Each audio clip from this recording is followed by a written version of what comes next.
ਬਾਦਲਕਿਆਂ ਤੋਂ, ਕਾਂਗਰਸੀਆਂ ਤੋਂ ਤੇ ਹੋਰਨਾਂ ਸਿਆਸੀ ਦਲਾਂ ਤੋਂ ਸਤਾਏ ਹੋਏ ਜਿਹੜੇ ਲੋਕ ਸੀਗੇ, ਉਹਨਾਂ ਨੂੰ ਲੱਗਦਾ ਸੀਗਾ ਕਿ ਆਮ ਆਦਮੀ ਪਾਰਟੀ ਜਿਹੜੀ ਆ ਉਹਦੇ ਤੋਂ ਬਹੁਤ ਸਾਨੂੰ ਸੁੱਖ ਦਾ ਸਾਹ ਮਿਲੂਗਾ। ਅੱਜ ਦੀ ਤਰੀਕ ਵਿੱਚ ਹਰੇਕ ਉਹ ਬੰਦਾ ਜਿਹਨੇ ਆਮ ਆਦਮੀ ਪਾਰਟੀ ਨੂੰ ਪਿਛਲੇ ਦਿਨਾਂ ਵਿੱਚ ਹਮਾਇਤ ਕੀਤੀ ਆ, ਉਹ ਸ਼ਰਮਸ਼ਾਰ ਆ ਕਿ ਜਿੰਨਾ ਮਾੜਾ ਇਸ ਪਾਰਟੀ ਨੇ ਕਰਕੇ ਦਿਖਾਤਾ, ਵੀ ਕਹਿਣ ਸੁਣਨ ਵਾਲੀ ਕੋਈ ਗੱਲ ਹੀ ਨਹੀਂ ਸੀ।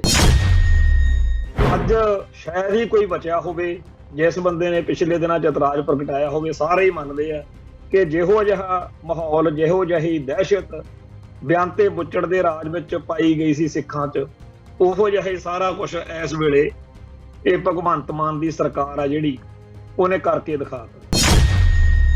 ਭਾਰਤੀ ਹਕੂਮਤੀ ਤੰਤਰ ਪਹਿਲੇ ਦਿਨ ਤੋਂ ਹੀ ਸਿੱਖੀ ਅਤੇ ਸਿੱਖਾਂ ਦੇ ਖਿਲਾਫ ਆ। ਪੰਜਾਬ ਨੂੰ ਝੁਕਾਉਣ, ਲਿਫਾਉਣ, ਪੰਜਾਬ ਨੂੰ ਨੀਵੀਂ ਪਵਾਉਣ, ਪੰਜਾਬ ਤੋਂ ਈਨ ਮਨਾਉਣ ਲਈ ਉਹ ਕਿਸੇ ਵੀ ਹੱਦ ਤੱਕ ਜਾ ਸਕਦਾ।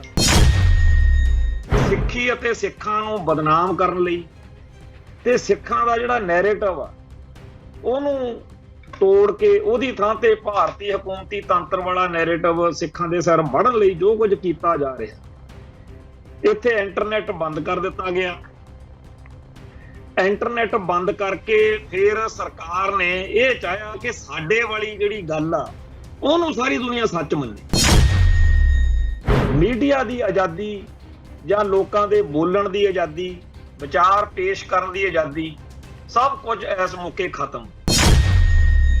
ਜੇ ਸੋਸ਼ਲ ਮੀਡੀਆ ਦੇ ਉੱਤੇ ਕੋਈ ਪੋਸਟ ਲਿਖ ਦਿੰਦਾ, ਉਹਨੂੰ ਤੁਰੰਤ ਨੇੜਲੇ ਥਾਣੇ ਤੋਂ ਫੋਨ ਆ ਜਾਂਦਾ ਵੀ ਪੇਸ਼ ਹੋਵੋ ਜੀ, ਤੇ ਉੱਥੇ ਸੱਦ ਕੇ ਮੋਬਾਈਲ ਜਿਹੜੇ ਨੇਗੇ ਉਹ ਕਹਿੰਦੇ ਆ ਜੀ ਛੱਡ ਜਾਓ, ਅਸੀਂ ਇਹਦੀ ਜਾਂਚ ਕਰਾਂਗੇ ਤੇ 1 ਹਫ਼ਤੇ ਬਾਅਦ ਆ ਕੇ ਤੁਸੀਂ ਮੋਬਾਈਲ ਆਪਦਾ ਲੈ ਜਾਓ। 1 ਹਫ਼ਤੇ ਦੇ ਵਿੱਚ ਜਿਸ ਤਰੀਕੇ ਦਾ ਸੰਤਾਪ ਸਿੱਖ ਭੋਗ ਚੁੱਕੇ ਨੇ, ਤੇ ਗਾਂ ਹਜੇ ਪਤਾ ਨਹੀਂ, ਕਿਉਂਕਿ ਭਾਈ ਅਮਰਤਪਾਲ ਸਿੰਘ ਨੂੰ, ਜਿਸ ਸ਼ਖਸ ਨੂੰ, ਜਿਸ ਬੰਦੇ ਨੂੰ ਟਾਰਗੇਟ ਕਰਕੇ ਬਾਕੀ ਇਹ ਸਾਰਾ ਤਾਣਾ ਬਾਣਾ, ਇਹ ਸਾਜ਼ਿਸ਼ ਸਾਰੀ ਬੁਣੀ ਗਈ ਕਿ ਜੀ ਉਹ ਬੜਾ ਖਤਰਨਾਕ ਆ। ਕਿੰਨਾ ਕੁ ਖਤਰਨਾਕ ਆ? ਇੱਕ ਆਮ ਸਿੱਖ ਨੌਜਵਾਨ ਆ ਜਿਹਦੇ ਮਨ ਅੰਦਰ ਪੰਥ ਲਈ, ਪੰਜਾਬ ਲਈ ਦਰਦ ਵਾ ਕਿ ਪੰਜਾਬ ਦੇ ਵਿੱਚ ਲੋਕ ਚਿੱਟੇ ਨਾਲ ਮਰ ਰਹੇ ਨੇ। ਮੈਂ ਇਹਨਾਂ ਨੂੰ ਅੰਮ੍ਰਿਤ ਛਕਾ ਕੇ ਬਾਣੀ ਤੇ ਬਾਣੇ ਨਾਲ ਜੋੜਾਂ, ਮੈਂ ਕੌਮ ਦੇ ਹੱਕਾਂ ਦੀ ਗੱਲ ਕਰਾਂ। ਕਈ ਗੱਲਾਂ ਦੇ ਨਾਲ ਅਸਹਿਮਤੀਆਂ ਵੀ ਹੁੰਦੀਆਂ ਨੇ, ਇਤਰਾਜ਼ ਵੀ ਹੁੰਦੇ ਆ। ਜਿਹੜਾ ਬੰਦਾ ਕੰਮ ਕਰੂ ਉਹ ਤੋਂ ਗੜਬੜਾਂ ਗਲਤੀਆਂ ਵੀ ਹੋਣਗੀਆਂ, ਪਰ ਮੋਟੇ ਤੌਰ ਦੇ ਉੱਤੇ ਕੋਈ ਇਹੋ ਜਿਹੀ ਗੱਲ ਨਹੀਂ ਸੀ ਜਿਹਦੇ ਕਰਕੇ ਇਹ ਸਾਰਾ ਕੁਝ ਜਾਇਜ਼ ਲੱਗਦਾ ਕਿ ਜੀ ਬੜਾ ਉਹਨੇ ਤਾਂ ਗਲਤ ਕੰਮ ਕੀਤਾ ਸੀ। ਕੋਈ ਰੇਪ ਨਹੀਂ ਕੀਤਾ, ਕੋਈ ਲੁੱਟ ਖੋਹ ਨਹੀਂ ਕੀਤੀ, ਕੋਈ ਕਿਸੇ ਨੂੰ ਧਮਕੀ ਨਹੀਂ ਦਿੱਤੀ, ਕੋਈ ਕਤਲ ਨਹੀਂ ਕੀਤਾ, ਕੋਈ ਫਰੌਤੀ ਨਹੀਂ ਲਈ, ਕੋਈ ਜੁਰਮ ਨਹੀਂ ਕੀਤਾ, ਉਲਟਾ ਲੋਕਾਂ ਦਾ ਭਲਾ ਕਰ। ਟੀਵੀ 84 ਉੱਤੇ ਪ੍ਰੋਗਰਾਮ ਖਬਰ ਦੀ ਖਬਰ ਦੇਖ ਰਹੇ ਸਾਰੇ ਦਰਸ਼ਕਾਂ ਨੂੰ ਮੈਂ ਸਰਬਜੀਤ ਸਿੰਘ ਘੁਮਾਣ ਫਤਿਹ ਅਰਜ਼ ਕਰਦਾ ਜੀ। ਵਾਹਿਗੁਰੂ ਜੀ ਕਾ ਖਾਲਸਾ, ਵਾਹਿਗੁਰੂ ਜੀ ਕੀ ਫਤਿਹ। ਪਿਛਲੇ 4-5 ਦਿਨਾਂ ਤੋਂ ਸਿੱਖ ਜਗਤ ਇੱਕ ਬੜੀ ਵੱਡੀ ਮੁਸੀਬਤ ਵਿੱਚੋਂ, ਬੜੇ ਵੱਡੇ ਸੰਤਾਪ ਵਿੱਚੋਂ ਲੰਘ ਰਿਹਾ, ਤੇ ਇਹ ਜਿਹੜਾ ਸੰਤਾਪ ਆ ਇਹ ਭਾਰਤੀ ਹਕੂਮਤੀ ਤੰਤਰ ਨੇ ਜਿਸ ਤਰੀਕੇ ਨਾਲ ਸਿੱਖੀ ਉੱਤੇ, ਸਿੱਖਾਂ ਉੱਤੇ ਹਮਲਾ ਬੋਲਿਆ, ਉਹਦੇ ਵਿੱਚ ਇੱਕ ਖਾਸ ਜਿਹੜਾ ਅਹਿਮ ਨੁਕਤਾ ਉਹ ਇਹ ਹੈ ਕਿ ਬਾਦਲਕਿਆਂ ਤੋਂ, ਕਾਂਗਰਸੀਆਂ ਤੋਂ ਤੇ ਹੋਰਨਾਂ ਸਿਆਸੀ ਦਲਾਂ ਤੋਂ ਸਤਾਏ ਹੋਏ ਜਿਹੜੇ ਲੋਕ ਸੀਗੇ, ਉਹਨਾਂ ਨੂੰ ਲੱਗਦਾ ਸੀਗਾ ਕਿ ਆਮ ਆਦਮੀ ਪਾਰਟੀ ਜਿਹੜੀ ਆ ਉਹਦੇ ਤੋਂ ਬਹੁਤ ਸਾਨੂੰ ਸੁੱਖ ਦਾ ਸਾਹ ਮਿਲੂਗਾ, ਤੇ ਹਰੇਕ ਮਸਲੇ ਬਾਰੇ ਜਿੰਨਾਂ ਗੱਲਾਂ ਕਰਕੇ ਅਸੀਂ ਅਕਾਲੀਆਂ ਤੋਂ, ਕਾਂਗਰਸੀਆਂ ਤੋਂ ਦੁਖੀ ਆ ਵੀ ਸ਼ਾਇਦ ਹੁਣ ਗੱਲ ਬਣੇ। ਤੇ ਇਸ ਗੱਲ ਦੇ ਵਿੱਚ ਅੱਜ ਦੀ ਤਰੀਕ ਵਿੱਚ ਹਰੇਕ ਉਹ ਬੰਦਾ ਜਿਹਨੇ ਆਮ ਆਦਮੀ ਪਾਰਟੀ ਨੂੰ ਪਿਛਲੇ ਦਿਨਾਂ ਵਿੱਚ ਹਮਾਇਤ ਕੀਤੀ ਹੈ, ਉਹ ਸ਼ਰਮਸ਼ਾਰ ਆ ਕਿ ਜਿੰਨਾ ਮਾੜਾ ਇਸ ਪਾਰਟੀ ਨੇ ਕਰਕੇ ਦਿਖਾਤਾ, ਵੀ ਕਹਿਣ ਸੁਣਨ ਵਾਲੀ ਕੋਈ ਗੱਲ ਹੀ ਨਹੀਂ ਸੀ। ਲੋਕ ਗੱਲਾਂ ਕਰਦੇ ਆ ਵੀ ਜਦੋਂ ਰੂਸ ਦੇ ਵਿੱਚ ਜ਼ਾਰ ਦਾ ਰਾਜ ਸੀਗਾ ਤੇ ਲੋਕ ਬੜੇ ਦੁਖੀ ਸੀ, ਉਹਨਾਂ ਨੇ ਉੱਥੇ ਕਮਿਊਨਿਸਟਾਂ ਨੂੰ ਲਿਆਂਦਾ ਸੱਤਾ ਦੇ ਵਿੱਚ ਵੀ ਸ਼ਾਇਦ ਸਾਡਾ ਖਹਿੜਾ ਛੁੱਟ ਜੇ। ਪਰ ਕਮਿਊਨਿਸਟਾਂ ਨੇ ਉਸ ਤੋਂ ਵੀ ਮਾੜਾ ਰੂਸ ਦੇ ਵਿੱਚ ਰਾਜ ਪ੍ਰਬੰਧ ਚਲਾਇਆ, ਜਿਹਦੀ ਕਰਕੇ ਲੋਕ ਜਿਹੜੇ ਜ਼ਾਰ ਤੋਂ ਦੁਖੀ ਸੀ, ਜ਼ਾਰ ਦੇ ਰਾਜ ਤੋਂ ਦੁਖੀ ਸੀ, ਉਹ ਹੋਰ ਵੀ ਜ਼ਿਆਦਾ ਦੁਖੀ ਹੋਏ। ਅਸੀਂ ਪਿਛਲੇ ਕੁਝ ਦਿਨਾਂ ਤੋਂ ਇਸ ਜਿਹੜਾ ਹੱਲਾ ਗੁੱਲਾ ਹੁਣ ਮੱਚਿਆ, ਇਹ ਤੋਂ ਪਹਿਲਾਂ ਇਸ ਪ੍ਰੋਗਰਾਮ ਦੇ ਵਿੱਚ ਜਦੋਂ ਜਦੋਂ ਵੀ ਇਹ ਗੱਲ ਆਖੀ ਕਿ ਭਗਵੰਤ ਮਾਨ ਜਿਹੜਾ ਹੈ ਬਤੌਰ ਮੁੱਖ ਮੰਤਰੀ ਉਹ ਬੇਅੰਤੇ ਬੁੱਚੜ ਵਾਲੇ ਰਾਹ ਪੈ ਗਏ, ਤਾਂ ਸਾਨੂੰ ਬਹੁਤ ਸਾਰੇ ਸੱਜਣ ਮਿੱਤਰਾਂ ਨੇ ਇਸ ਗੱਲ ਤੇ ਥੋੜਾ ਜਿਹਾ ਇਤਰਾਜ਼ ਪ੍ਰਗਟਾਇਆ ਸੀਗਾ ਬਈ ਅਜੇ ਤੇਲ ਦੇਖੋ, ਤੇਲ ਦੀ ਧਾਰ ਦੇਖੋ। ਪਰ ਅਸੀਂ ਦੇਖ ਰਹੇ ਸੀਗੇ, ਕਿਉਂਕਿ ਅਸੀਂ ਪੰਜਾਬ ਤੋਂ, ਅੰਮ੍ਰਿਤਸਰ ਤੋਂ, ਇੱਥੋਂ ਮੈਂ ਪ੍ਰੋਗਰਾਮ ਕਰਦਾ ਜਦੋਂ, ਤੇ ਇੱਥੋਂ ਦੇ ਹਾਲਾਤ ਨੂੰ, ਮਾਹੌਲ ਨੂੰ, ਤੇ ਅੱਜ ਸ਼ਾਇਦ ਹੀ ਕੋਈ ਬਚਿਆ ਹੋਵੇ ਜਿਸ ਬੰਦੇ ਨੇ ਪਿਛਲੇ ਦਿਨਾਂ 'ਚ ਇਤਰਾਜ਼ ਪ੍ਰਗਟਾਇਆ ਹੋਵੇ। ਸਾਰੇ ਹੀ ਮੰਨਦੇ ਆ ਕਿ ਜਿਹੋ ਜਿਹਾ ਮਾਹੌਲ, ਜਿਹੋ ਜਿਹੀ ਦਹਿਸ਼ਤ ਬੇਅੰਤੇ ਬੁੱਚੜ ਦੇ ਰਾਜ ਵਿੱਚ ਪਾਈ ਗਈ ਸੀ ਸਿੱਖਾਂ 'ਚ, ਉਹੋ ਜਿਹਾ ਹੀ ਸਾਰਾ ਕੁਝ ਇਸ ਵੇਲੇ ਇਹ ਭਗਵੰਤ ਮਾਨ ਦੀ ਸਰਕਾਰ ਆ ਜਿਹੜੀ ਉਹਨੇ ਕਰਕੇ ਦਿਖਾਤਾ। ਤੇ ਇਹਦਾ ਆਪਾਂ ਨੂੰ ਪਤਾ ਵੀ ਭਾਰਤੀ ਹਕੂਮਤੀ ਤੰਤਰ ਪਹਿਲੇ ਦਿਨ ਤੋਂ ਹੀ ਸਿੱਖੀ ਅਤੇ ਸਿੱਖਾਂ ਦੇ ਖਿਲਾਫ ਆ। ਪੰਜਾਬ ਨੂੰ ਝੁਕਾਉਣ, ਲਿਫਾਉਣ, ਪੰਜਾਬ ਨੂੰ ਨੀਵੀਂ ਪਵਾਉਣ, ਪੰਜਾਬ ਤੋਂ ਈਨ ਮਨਾਉਣ ਲਈ ਉਹ ਕਿਸੇ ਵੀ ਹੱਦ ਤੱਕ ਜਾ ਸਕਦਾ। ਇਹ ਵੀ ਬਹੁਤ ਸਾਰੇ ਲੋਕਾਂ ਨੂੰ ਪਤਾ ਹੈ ਬਈ ਜਿਹੜਾ ਬੀਜੇਪੀ ਦੀ ਕੇਂਦਰ 'ਚ ਰਾਜ ਆ, ਤੇ ਉਹ ਚਾਹੁੰਦੇ ਆ ਕਿ ਕੋਈ ਇਹੋ ਜਿਹੀ ਗੱਲ ਬਣੇ ਜਿਹਦੇ ਨਾਲ ਅਸੀਂ ਪੰਜਾਬ ਦੇ ਵਿੱਚ ਰਾਸ਼ਟਰਪਤੀ ਰਾਜ ਲਾਗੂ ਕਰ ਲਈਏ। ਇਹ ਵੀ ਬਹੁਤ ਸਾਰੇ ਲੋਕਾਂ ਨੂੰ ਪਤਾ ਕਿ ਆਮ ਆਦਮੀ ਪਾਰਟੀ ਵਾਲੇ ਅਜੇ ਇੰਨੇ ਜੋਗੇ ਨਹੀਂ ਹੈਗੇ। ਪਰ ਇਹ ਸਾਰੀਆਂ ਗੱਲਾਂ ਦੇ ਵਿੱਚ ਜਿਹੜੀ ਸਭ ਤੋਂ ਅਹਿਮ ਗੱਲ ਆ ਉਹ ਇਹ ਆ ਕਿ ਸਿੱਖੀ ਅਤੇ ਸਿੱਖਾਂ ਨੂੰ ਬਦਨਾਮ ਕਰਨ ਲਈ ਤੇ ਸਿੱਖਾਂ ਦਾ ਜਿਹੜਾ ਨੈਰੇਟਿਵ ਆ ਉਹਨੂੰ ਤੋੜ ਕੇ ਉਹਦੀ ਥਾਂ ਤੇ ਭਾਰਤੀ ਹਕੂਮਤੀ ਤੰਤਰ ਵਾਲਾ ਨੈਰੇਟਿਵ ਸਿੱਖਾਂ ਦੇ ਸਿਰ ਮੜਨ ਲਈ ਜੋ ਕੁਝ ਕੀਤਾ ਜਾ ਰਿਹਾ। ਇੱਥੇ ਇੰਟਰਨੈਟ ਬੰਦ ਕਰ ਦਿੱਤਾ ਗਿਆ। ਇੰਟਰਨੈਟ ਬੰਦ ਕਰਕੇ ਫਿਰ ਸਰਕਾਰ ਨੇ ਇਹ ਚਾਹਿਆ ਕਿ ਸਾਡੇ ਵਾਲੀ ਜਿਹੜੀ ਗੱਲ ਆ ਉਹਨੂੰ ਸਾਰੀ ਦੁਨੀਆ ਸੱਚ ਮੰਨੇ। ਜੋ ਸੱਚ ਆ ਉਹਨੂੰ ਸੱਚ ਨਾ ਮੰਨੋ, ਜੋ ਸਰਕਾਰ ਕਹਿੰਦੀ ਆ, ਸਰਕਾਰੀ ਪੱਖ ਕਹਿੰਦਾ, ਉਹਨੂੰ ਸੱਚ ਮੰਨੋ। ਮੀਡੀਆ ਦੀ ਆਜ਼ਾਦੀ ਜਾਂ ਲੋਕਾਂ ਦੇ ਬੋਲਣ ਦੀ ਆਜ਼ਾਦੀ, ਵਿਚਾਰ ਪੇਸ਼ ਕਰਨ ਦੀ ਆਜ਼ਾਦੀ, ਸਭ ਕੁਝ ਇਸ ਮੌਕੇ ਖਤਮ। ਕਹਿੰਦੇ ਜੀ ਲੋਕਤੰਤਰ ਆ, ਲੋਕਤੰਤਰ ਦੇ ਵਿੱਚ ਤਾਂ ਕਹਿੰਦੇ ਆ ਵੀ ਲੋਕਾਂ ਨੂੰ ਆਪਦੀ ਗੱਲ ਕਹਿਣ ਦਾ ਹੱਕ ਹੁੰਦਾ। ਪਰ ਇੱਥੇ ਤਾਂ ਇਹ ਆ ਵੀ ਜੇ ਸੋਸ਼ਲ ਮੀਡੀਆ ਦੇ ਉੱਤੇ ਕੋਈ ਪੋਸਟ ਲਿਖ ਦਿੰਦਾ ਉਹਨੂੰ ਤੁਰੰਤ ਨੇੜਲੇ ਥਾਣੇ ਤੋਂ ਫੋਨ ਆ ਜਾਂਦਾ ਵੀ ਪੇਸ਼ ਹੋਵੋ ਜੀ, ਤੇ ਉੱਥੇ ਸੱਦ ਕੇ ਮੋਬਾਈਲ ਜਿਹੜੇ ਨੇਗੇ ਉਹ ਕਹਿੰਦੇ ਆ ਜੀ ਛੱਡ ਜਾਓ, ਅਸੀਂ ਇਹਦੀ ਜਾਂਚ ਕਰਾਂਗੇ ਤੇ 1 ਹਫ਼ਤੇ ਬਾਅਦ ਆ ਕੇ ਤੁਸੀਂ ਮੋਬਾਈਲ ਆਪਦਾ ਲੈ ਜਾਓ। ਲੋਕ ਇਹਦੇ ਵਿੱਚ ਹੀ ਖੁਸ਼ ਹੋ ਜਾਂਦੇ ਆ ਵੀ ਚਲੋ ਸਾਡੇ ਤੇ ਮੁਕੱਦਮਾ ਨਹੀਂ ਬਣਿਆ, ਕਿਉਂਕਿ ਬੜੇ ਉਹ ਨੇ ਜਿਨ੍ਹਾਂ ਦੇ ਉੱਤੇ ਬਿਲਕੁਲ ਬੇਕਾਰ ਜੀਆਂ ਗੱਲਾਂ ਦੇ ਬਹਾਨੇ, ਕੋਈ ਬਹਾਨਾ ਵੀ ਨਹੀਂ, ਉਹੀ ਬਸ ਸਿੱਖ ਵਾ ਇਹ ਸਰਗਰਮੀਆਂ 'ਚ ਰਹਿੰਦਾ, ਇਹ ਪਹਿਲੋਂ ਵੀ ਪੰਥਕ ਕਾਰਜਾਂ ਦੇ ਵਿੱਚ ਭੱਜ ਦੌੜ ਕਰਦਾ, ਚਲੋ ਜੀ ਇਹਦੇ ਤੇ 751 ਹੀ ਪਾ ਦਿਓ। ਜਿਹੜੇ ਥੋੜੇ ਜਿਹੇ ਜ਼ਿਆਦਾ ਐਕਟਿਵ ਨੇ ਉਹਨਾਂ ਤੇ NSA ਲਾਈ ਜਾ ਰਹੀ ਹੈ। ਸੋ ਹਰ ਪਿੰਡ 'ਚ, ਹਰ ਸ਼ਹਿਰ 'ਚ ਜਿੱਥੇ ਵੀ 4 ਸਿੱਖ ਜੁੜਦੇ ਆ ਉੱਥੇ ਇਸ ਦਰਦ ਦੀ, ਇਸ ਸੰਤਾਪ ਦੀ ਗੱਲ ਜਿਹੜੀ ਆ ਉਹ ਚੱਲ ਰਹੀ ਆ। ਬਹੁਤ ਸਾਰੇ ਵਕੀਲ ਸੱਜਣ ਨੇ ਜਿਨ੍ਹਾਂ ਨੇ ਆਪਦੇ ਨੰਬਰ ਸੋਸ਼ਲ ਮੀਡੀਆ ਰਾਹੀਂ ਜਾਂ ਹੋਰਨਾਂ ਢੰਗ ਤਰੀਕਿਆਂ ਰਾਹੀਂ ਜੱਗ ਜ਼ਾਹਿਰ ਕੀਤੇ ਆ ਕਿ ਜੇ ਕਿਸੇ ਨੂੰ ਕੋਈ ਭਾਈ ਸਾਡੀ ਲੋੜ ਆ ਤਾਂ ਸਾਨੂੰ ਦੱਸੋ। ਤੇ ਖਾਲਸਾ ਏਡ ਜਾਂ ਹੋਰ ਜਿਹੜੀਆਂ ਸੰਸਥਾਵਾਂ ਨੇ ਉਹਨਾਂ ਨੇ ਕਿਹਾ ਹੈਗਾ ਭਾਈ ਜਿਹੜੇ ਆ ਜਿਨ੍ਹਾਂ ਲੋਕਾਂ ਤੇ, ਜਿਨ੍ਹਾਂ ਸਿੱਖਾਂ ਉੱਤੇ ਜ਼ੁਲਮ ਹੋ ਰਿਹਾ, ਉਹਨਾਂ ਦੇ ਘਰਾਂ ਦੀਆਂ ਲੋੜਾਂ ਪੂਰੀਆਂ ਕਰਨ ਲਈ ਜਾਂ ਉਹਨਾਂ ਦੀਆਂ ਆਰਥਿਕ ਤੌਰ ਦੇ ਉੱਤੇ ਜਾਂ ਜਿਸ ਤਰੀਕੇ ਨਾਲ ਉਹਨਾਂ ਨੂੰ ਕਾਨੂੰਨੀ ਤੌਰ ਤੇ ਲੜਾਈ ਲਈ ਲੋੜ ਆ, ਤੇ ਅਸੀਂ ਉਹਦਾ ਦਸਵੰਧ, ਉਹਦਾ ਖਰਚ ਪਾਣੀ ਜਿਹੜਾ ਹੈਗਾ ਉਹ ਦੇਵਾਂਗੇ। ਇਵੇਂ ਹੀ ਹੋਰ ਬਹੁਤ ਸਾਰਾ ਕੁਝ ਜਿਹੜਾ ਹੈ ਉਹ ਸਹਾਇਤਾ ਦੇ ਪੱਖ ਤੋਂ ਆ ਰਿਹਾ। ਪਰ 1 ਹਫ਼ਤੇ ਦੇ ਵਿੱਚ ਜਿਸ ਤਰੀਕੇ ਦਾ ਸੰਤਾਪ ਸਿੱਖ ਭੋਗ ਚੁੱਕੇ ਨੇ ਤੇ ਗਾਂ ਹਜੇ ਪਤਾ ਨਹੀਂ, ਕਿਉਂਕਿ ਭਾਈ ਅਮਰਤਪਾਲ ਸਿੰਘ ਨੂੰ, ਜਿਸ ਸ਼ਖਸ ਨੂੰ, ਜਿਸ ਬੰਦੇ ਨੂੰ ਟਾਰਗੇਟ ਕਰਕੇ ਬਾਕੀ ਇਹ ਸਾਰਾ ਤਾਣਾ ਬਾਣਾ, ਇਹ ਸਾਜ਼ਿਸ਼ ਸਾਰੀ ਬੁਣੀ ਗਈ ਕਿ ਜੀ ਉਹ ਬੜਾ ਖਤਰਨਾਕ ਆ। ਕਿੰਨਾ ਕੁ ਖਤਰਨਾਕ ਆ ਉਹ? ਇੱਕ ਆਮ ਸਿੱਖ ਨੌਜਵਾਨ ਆ ਜਿਹਦੇ ਮਨ ਅੰਦਰ ਪੰਥ ਲਈ, ਪੰਜਾਬ ਲਈ ਦਰਦ ਵਾ ਕਿ ਪੰਜਾਬ ਦੇ ਵਿੱਚ ਲੋਕ ਚਿੱਟੇ ਨਾਲ ਮਰ ਰਹੇ ਨੇ, ਮੈਂ ਇਹਨਾਂ ਨੂੰ ਅੰਮ੍ਰਿਤ ਛਕਾ ਕੇ ਬਾਣੀ ਤੇ ਬਾਣੇ ਨਾਲ ਜੋੜਾਂ, ਮੈਂ ਕੌਮ ਦੇ ਹੱਕਾਂ ਦੀ ਗੱਲ ਕਰਾਂ। ਤੇ ਇਸ ਨੌਜਵਾਨ ਨੇ ਪਿਛਲੇ 5-6 ਮਹੀਨਿਆਂ ਦੇ ਵਿੱਚ ਬੜੇ ਵੱਡੇ ਪੱਧਰ ਦੇ ਉੱਤੇ ਸਿੱਖ ਮਨਾਂ ਦੇ ਵਿੱਚ ਆਪਦਾ ਥਾਂ ਬਣਾਇਆ।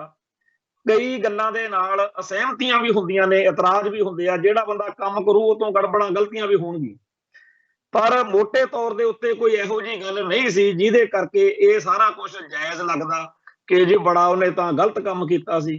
ਕੋਈ ਰੇਪ ਨਹੀਂ ਕੀਤਾ, ਕੋਈ ਲੁੱਟ ਖੋਹ ਨਹੀਂ ਕੀਤੀ, ਕੋਈ ਕਿਸੇ ਨੂੰ ਧਮਕੀ ਨਹੀਂ ਦਿੱਤੀ, ਕੋਈ ਕਤਲ ਨਹੀਂ ਕੀਤਾ, ਕੋਈ ਫਰੌਤੀ ਨਹੀਂ ਲਈ, ਕੋਈ ਜੁਰਮ ਨਹੀਂ ਕੀਤਾ, ਉਲਟਾ ਲੋਕਾਂ ਦਾ ਭਲਾ ਕਰਦੇ ਕਰਦੇ ਨੂੰ ਸਰਕਾਰ ਜਿਹੜੀ ਆ ਉਹ ਕਹਿੰਦੀ ਜੀ ਤੂੰ ਕਿਵੇਂ ਨਸ਼ੇ ਛਡਾ ਦੇਂਗਾ ਇੱਥੇ, ਕਿਵੇਂ ਤੂੰ ਲੋਕਾਂ ਨੂੰ, ਸਿੱਖ ਨੌਜਵਾਨਾਂ ਨੂੰ ਸਿੱਧੇ ਰਾਹ ਪਾ ਦੇਂਗਾ। ਤੇ ਜਿਹੜੇ ਵਿਚਾਰੇ ਉੱਥੇ ਨਸ਼ਾ ਛੱਡਣ ਆਏ ਸੀ ਉਹ ਵੀ ਚੱਕ ਲਏ। ਤੇ ਐਡੀ ਕੋਈ ਗੱਲ ਨਹੀਂ ਸੀ। ਜੇ ਭਗਵੰਤ ਮਾਨ ਦੀ ਸਰਕਾਰ ਨੂੰ ਕੇਂਦਰ ਸਰਕਾਰ ਨੇ ਪੰਪ ਮਾਰਤਾ ਸੀ ਬਈ ਭਾਈ ਬੜਾ ਮਾੜਾ ਉਹ ਤਾਂ ਐਡੀ ਕਿੱਡੀ ਕੁ ਗੱਲ ਸੀ, ਉਹਨੂੰ ਸਾਹਮਣ ਭੇਜਦੇ, ਉਹਨੂੰ ਸੱਦ ਲੈਂਦੇ, ਆਪਦੀ ਤਸੱਲੀ ਕਰ ਲੈਂਦੇ। ਪਰ ਵੱਡੇ ਤੋਂ ਵੱਡਾ ਜਿਹੜਾ ਹੈਗਾ ਹਊਆ ਕ੍ਰੀਏਟ ਕਰਨ ਲਈ, ਦਹਿਸ਼ਤ ਪੈਦਾ ਕਰਨ ਲਈ, ਜਿਸ ਤਰੀਕੇ ਨਾਲ ਪਹਿਲਾਂ ਜਿਹੜੀਆਂ ਪੈਰਾਮਿਲਟਰੀ ਫੋਰਸਸ, ਅਰਧ ਸੈਨਿਕ ਬਲ ਉਹ ਸੱਦੇ ਗਏ, ਉਹ ਲਾਏ ਗਏ, ਫਿਰ ਇੱਕਦਮ ਜਦੋਂ ਕਿਸੇ ਗੱਲ ਦਾ ਕੋਈ ਖਿਆਲ ਹੀ ਨਹੀਂ ਕਿਸੇ ਨੂੰ ਬਈ ਜਿਹੜੀ ਵਹੀਰ ਆ ਉਹ ਕੱਢਣ ਲੱਗੇ ਨੇ, ਕਿਉਂਕਿ ਉਸ ਦਿਨ ਸਿੱਧੂ ਮੂਸੇਵਾਲੇ ਦੇ ਜਿਹੜਾ ਸੀਗਾ ਸੰਬੰਧ ਵਿੱਚ ਸਮਾਗਮ ਸੀਗਾ, ਉੱਥੇ ਵੀ ਸੰਗਤਾਂ ਦਾ ਆਉਣਾ ਜਾਣਾ ਸੀਗਾ। ਤੇ ਇੱਕ ਦਿਨ ਪਹਿਲਾਂ ਜਦੋਂ ਇਹ ਇੱਥੋਂ ਆਪਦੇ ਪਿੰਡੋਂ ਜੱਲੂਪੁਰ ਖੇੜੇ ਤੋਂ ਤੁਰੇ ਆ, ਤੇ ਜਿਹੜਾ ਪਹਿਲੇ ਨੁਕਤਾ ਜਿੱਥੇ ਸ਼ੁਰੂ ਹੋਈ ਆ ਗੱਲਬਾਤ, ਉਦੋਂ ਕਿਸੇ ਨੂੰ ਇਸ ਗੱਲ ਦਾ, ਸਾਨੂੰ ਵੀ ਨਹੀਂ ਇੱਥੇ ਲੱਗਿਆ ਵੀ ਅਸੀਂ ਆਖਿਆ ਵੀ ਠੀਕ ਆ, ਉਹਨਾਂ ਨੂੰ ਨਾ ਹੀ ਜਾਣ ਦੇਣਾ ਚਾਹੁੰਦੇ ਹੋਣਗੇ, ਥੋੜਾ ਬਹੁਤਾ ਰੋਕ ਰਕਈਆ ਕਰਨਗੇ, ਪਰ ਏਡੀ ਵੱਡੀ ਗੱਲ ਹੋਊਗੀ ਇਹ ਨਹੀਂ ਸੀ ਸੋਚਿਆ। ਫਿਰ ਜਿੱਡਾ ਵੱਡਾ ਡਰਾਮਾ ਕ੍ਰੀਏਟ ਕੀਤਾ ਕਿ ਇਧਰੋਂ ਭਜਾ ਲਿਆ, ਉਧਰੋਂ ਭਜਾ ਲਿਆ। ਉਹ ਸਾਰਾ ਦਿਨ 5-4 ਘੰਟੇ ਕਿਸੇ ਗੱਲ ਦਾ ਕੋਈ ਤਣ ਪੱਤਣ ਹੀ ਨਹੀਂ ਸੀ ਲੱਗ ਰਹੀ, ਗੱਲ ਕੋਈ ਸਮਝ ਵੀ ਨਹੀਂ ਸੀ ਪੈ ਰਹੀ ਵੀ ਚਾਹੁੰਦੇ ਕੀ ਹੈ। ਇੱਕ ਤਾਂ ਹੁੰਦਾ ਨਾ ਵੀ ਪ੍ਰਸ਼ਾਸਨ ਸਿੱਧੇ ਤੌਰ ਦੇ ਉੱਤੇ ਕਹਿੰਦਾ ਹੈਗਾ ਕਿ ਭਾਈ ਅਮਰਤਪਾਲ ਸਿੰਘ ਨੂੰ ਗ੍ਰਿਫਤਾਰ ਕਰ ਲਾ, ਗ੍ਰਿਫਤਾਰ ਕਰਨ ਦੀ ਤਾਂ ਗੱਲ ਹੀ ਨਹੀਂ ਆਈ। ਉਹ ਤਾਂ ਇਉਂ ਸੀ ਵੀ ਉਹਨੂੰ ਰੋਕਣਾ ਕਿਤੇ ਵੀ ਜਾਵੇ ਨਾ, ਜਿਵੇਂ ਏਦਾਂ ਜੇ ਲੱਗਦਾ ਸੀ। ਤੇ ਫਿਰ ਜਦੋਂ ਅਗਲੀ ਖਬਰ, ਜਦੋਂ ਅਖਬਾਰਾਂ ਜਿਹੜੇ ਮੀਡੀਆ ਜਾਂ ਜਿਹੜੇ YouTube ਚੈਨਲ, ਜਿਵੇਂ ਇਹਨਾਂ ਨੂੰ ਫੀਡ ਕੀਤਾ ਗਿਆ ਹੋਵੇ, ਹੈ ਤਾਂ ਇਹ ਸਾਰਾ ਗੋਦੀ ਮੀਡੀਆ ਇੱਥੇ ਨਾ, ਉਹਨਾਂ ਨੇ ਫਿਰ ਇੱਕੋ ਹੀ ਬੋਲੀ, ਉਹ ਭਗੌੜਾ ਹੋ ਗਿਆ। ਭਗੌੜਾ ਹੋਣ ਦਾ ਇੱਕ ਪੂਰਾ ਪ੍ਰੋਸੈਸ ਆ। ਭਗੌੜਾ ਕਰਨ ਲਈ ਅਦਾਲਤ ਦੇ ਵਿੱਚ ਇੱਕ ਲੰਬੀ ਚੌੜੀ ਪ੍ਰਕਿਰਿਆ ਚੱਲਦੀ ਆ, ਫਿਰ ਉਸ ਬੰਦੇ ਨੂੰ ਪੀਓ ਕਰਾਰ ਦਿੱਤਾ ਜਾਂਦਾ। ਪਰ ਇੱਥੇ ਪਹਿਲੇ ਦਿਨ ਤੋਂ ਹੀ ਪੁਲਿਸ ਅਫਸਰਾਂ ਨੇ, ਮੀਡੀਆ ਵਾਲਿਆਂ ਨੇ ਉਹ ਭਗੌੜਾ ਹੋ ਗਿਆ। ਫਿਰ ਉਹ ਡਰਾਮੇਬਾਜ਼ੀਆਂ, ਸ਼ੋਸ਼ੇਬਾਜ਼ੀਆਂ ਕਿ ਜੀ ਉਹ ਮੋਟਰਸਾਈਕਲ ਲੱਭ ਗਿਆ, ਉਹ ਜੀ ਬਰੀਜਾ ਕਾਰ ਦੇ ਵਿੱਚ ਭੱਜਿਆ, ਤੇ ਉਹ ਤਾਂ ਜੀ ਹੁਣ ਭੇਸ ਬਦਲਾ ਕੇ ਨਿਕਲ ਗਿਆ। ਜਦੋਂ ਇਹ ਸਾਰੀਆਂ ਗੱਲਾਂ ਚੱਲ ਰਹੀਆਂ ਨੇ, ਨਾਲ ਦੀ ਨਾਲ ਹਰੇਕ ਜਿਹੜਾ ਸੁਣਨ ਵਾਲਾ, ਜਿਹੜਾ ਵੀ ਇਸ ਗੱਲ ਦੇ ਬਾਰੇ ਧਿਆਨ ਕਰ ਰਿਹਾ, ਉਹ ਹੈਰਾਨ ਕਿ ਪਹਿਲੇ ਦਿਨ ਹੀ ਤਾਂ ਖਬਰ ਚੱਲ ਪਈ ਸੀ ਕਿ ਉਹਨੂੰ, ਭਾਈ ਅਮਰਤਪਾਲ ਸਿੰਘ ਨੂੰ ਤੇ ਹੋਰਾਂ ਸਾਥੀਆਂ ਨੂੰ, ਸਾਰਿਆਂ ਨੂੰ ਗ੍ਰਿਫਤਾਰ ਕਰ ਲਿਆ। ਹੁਣ ਇੱਕ ਪਾਸੇ ਤਾਂ ਹਰੇਕ ਜਿਹੜਾ ਸੋਸ਼ਲ ਮੀਡੀਆ ਦਾ ਚੈਨਲ ਆ, ਜਾਂ ਜਿਹੜੇ ਨਿਊਜ਼ ਚੈਨਲ ਆ, ਜਾਂ ਜਿਹੜੀਆਂ ਅਖਬਾਰਾਂ ਇਹਦੇ ਨਾਲ ਦੀ ਨਾਲ ਖਬਰਾਂ ਦਿੰਦੀਆਂ ਨੇ, ਉਹ ਤੇ ਸਰਚ ਮਾਰ ਕੇ ਦੇਖੀਏ ਤਾਂ ਹਰੇਕ ਨੇ ਇੱਕ ਵਾਰੀ ਖਬਰੇ ਜ਼ਰੂਰ ਪਾਈ ਆ ਕਿ ਭਾਈ ਅਮਰਤਪਾਲ ਸਿੰਘ ਗ੍ਰਿਫਤਾਰ। ਤੇ ਫਿਰ ਇਹਦੇ ਉਲਟ ਮਾਹੌਲ ਆ ਕਿ ਨਹੀਂ ਜੀ ਉਹ ਤਾਂ ਫੜਿਆ ਨਹੀਂ ਗਿਆ। ਹੁਣ ਲੋਕ ਕਿਹੜੀ ਗੱਲ ਤੇ ਯਕੀਨ ਕਰਨ? ਸੋ ਇਸ ਮੌਕੇ ਪੂਰੀ ਦੁਬਦਾ ਦਾ ਮਾਹੌਲ ਆ। ਜਿਸ ਤਰੀਕੇ ਨਾਲ ਖਾੜਕੂ ਲਹਿਰ ਦੇ ਦਿਨਾਂ ਦੇ ਵਿੱਚ ਹੁੰਦਾ ਸੀ ਕਿ ਮਾਪੇ ਤੇ ਆਲੇ ਦੁਆਲੇ ਦੇ ਲੋਕ ਹਰ ਵੇਲੇ ਇਸ ਦਹਿਸ਼ਤ ਵਿੱਚ ਰਹਿੰਦੇ ਸੀ ਕਿ ਪਤਾ ਨਹੀਂ ਸਾਡੇ ਬੱਚੇ ਨਾਲ ਕੀ ਬਣੂਗਾ। ਉਦੋਂ ਹਰ ਪਿੰਡ 'ਚ, ਹਰ ਮੋੜ ਦੇ ਉੱਤੇ, ਹਰ ਥਾਂ ਦੇ ਉੱਤੇ ਇਹੀ ਚਰਚਾ ਚੱਲਦੀ ਸੀ ਕਿ ਫਲਾਨਾ ਚੱਕ ਲਿਆ, ਫਲਾਨਾ ਚੱਕ ਲਿਆ। ਅੱਜ ਵੀ ਇਹੀ ਮਾਹੌਲ।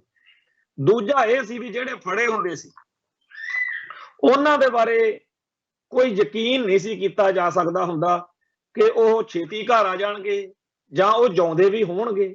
ਇਸ ਤਰੀਕੇ ਨਾਲ ਹੀ ਅੱਜ ਵਾ ਸਾਰੇ ਲੋਕਾਂ ਨੂੰ ਇਸ ਗੱਲ ਦਾ ਖਦਸ਼ਾ ਆਇਆ, ਕੋਈ ਕਵੇ ਕੋਈ ਨਾ ਕਵੇ, ਕਿ ਭਾਈ ਅਮਰਤਪਾਲ ਸਿੰਘ ਹੈ ਇਹਨਾਂ ਦੇ ਕੋਲੇ ਹੀ ਆ ਤੇ ਇਹ ਉਹਦੇ ਨਾਲ ਕੁਝ ਵੀ ਮਾੜਾ ਚੰਗਾ ਕਰ ਸਕਦੇ ਆ।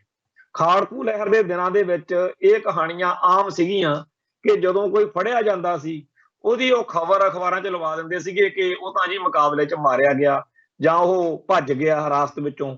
ਉਹ ਹੁੰਦਾ ਕੋਲੇ ਸੀਗਾ ਤੇ ਉਸ ਬੰਦੇ ਦੇ ਫਿਰ ਸਾਹਮਣੇ ਅਖਬਾਰ ਰੱਖ ਕੇ ਭਾਈ ਵੀ ਆਹ ਦੇਖ ਲੈ, ਤੇਰੀ ਅਖਬਾਰਾਂ 'ਚ ਤਾਂ ਖਬਰ ਛਪ ਚੁੱਕੀ ਆ ਕਿ ਤੂੰ ਭਗੌੜਾ ਆ ਜਾਂ ਤੂੰ ਮਾਰਿਆ ਜਾ ਚੁੱਕਾ, ਹੁਣ ਤੂੰ ਸਾਡੇ ਰਹਿਮੋ ਕਰਮ ਤੇ ਆ, ਹੁਣ ਤੂੰ ਦੱਸ ਭਾਈ ਤੇਰੇ ਨਾਲ ਕੀ ਕਰੀਏ। ਸੋ ਬਹੁਤ ਬੇਦਰਦੀ ਨਾਲ ਤੇ ਬੇਕਿਰਕੀ ਨਾਲ ਫਿਰ ਜ਼ੁਲਮ ਜਿਹੜਾ ਸੀਗਾ ਉਸ ਬੰਦੇ ਤੇ ਹੁੰਦਾ ਸੀ। ਸੋ ਅੱਜ ਜਦੋਂ ਭਾਈ ਅਮਰਤਪਾਲ ਸਿੰਘ ਦੇ ਬਾਰੇ ਇਹ ਖਦਸ਼ੇ ਨੇ ਕਿ ਲੋਕਾਂ ਦੇ ਮਨਾਂ 'ਚ ਇਹ ਗੱਲ ਆ ਕਿ ਭਾਈ ਉਹ ਗ੍ਰਿਫਤਾਰ ਹੋਇਆ ਤੇ ਇਹਨਾਂ ਦੇ ਕੋਲੇ ਹੀ ਆ, ਇਹ ਜਾਣਬੁੱਝ ਕੇ ਡਰਾਮੇ ਕਰਦੇ, ਤਾਂ ਇਹ ਗੱਲ ਸੋਚ ਸੋਚ ਕੇ ਲੋਕ ਇਸ ਮੌਕੇ ਬਹੁਤ ਸੰਤਾਪ ਭੋਗ ਰਹੇ ਨੇ ਕਿ ਉਸ ਬੰਦੇ ਨਾਲ, ਉਸ ਭਾਈ ਅਮਰਤਪਾਲ ਸਿੰਘ ਨਾਲ ਤੇ ਉਹਦੇ ਸਾਥੀਆਂ ਨਾਲ ਕੀ ਹੋ ਰਿਹਾ।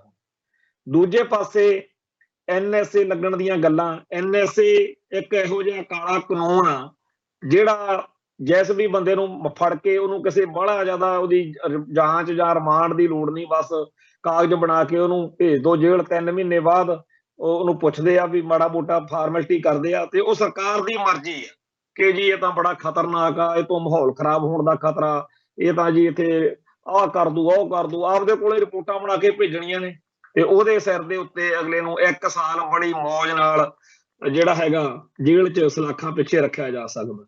ਅੰਗਰੇਜ਼ਾਂ ਵੇਲੇ ਕਾਲੇ ਪਾਣੀ ਭੇਜਦੇ ਹੁੰਦੇ ਸੀ ਤੇ ਹੁਣ ਦੀ ਸਰਕਾਰ ਨੇ ਅਸਾਮ ਦੇ ਵਿੱਚ ਡਿਬਰੂਗੜ੍ਹ ਜਿਹੜਾ ਹੈ ਉੱਥੇ ਤੇ ਕਈਆਂ ਵਾਰ ਇਹ ਵੀ ਚਰਚਾ ਚੱਲ ਰਹੀ ਆ ਵੀ ਉਹ ਅਸਾਮ ਭੇਜਿਆ, ਗੁਜਰਾਤ ਭੇਜਿਆ ਹੋਇਆ, ਫਲਾਣੇ ਨੂੰ ਉੱਥੇ ਭੇਜਿਆ ਹੋਇਆ। ਹੁਣ ਇਸ ਵੇਲੇ ਤੱਕ 150 ਤੋਂ ਉੱਪਰ ਸਿੱਖ ਨੌਜਵਾਨ ਜਿਹੜਾ ਗ੍ਰਿਫਤਾਰ ਆ।